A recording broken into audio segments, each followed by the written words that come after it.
Ang aswang ay isang alamat at mitolohiyang Pilipino. Hindi isang tunay na nilalang. Wala itong siyentipikong ebidensya at isa lamang kwento-kwento, paniniwala ng ating mga ninuno o guni-guni. Pinagmulan ng alamat. Kwento noon, ginagamit ng ating mga ninuno o mga Kastila ang aswang para matakot ang mga tao na lumabas sa gabi.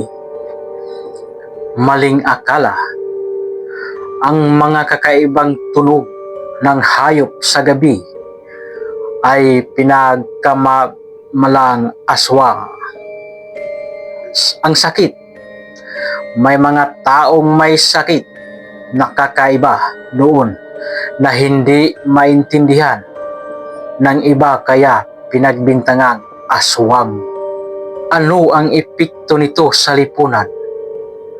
Nagbibigay ito ng kulay sa ating kultura at panitikan. Nagtuturo ito ng takot o disiplina sa mga bata noon. Nanatili ito bilang isang sikat na kwento ng kababalaghan sa bansa.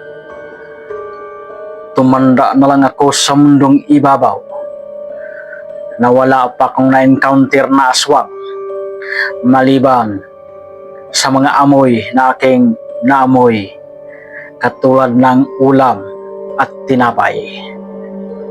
Ngunit sa personal ay wala pa akong nakikita kahit multo man lang. Kaya ang lahat ng iyan ay puro guni-guni lamang.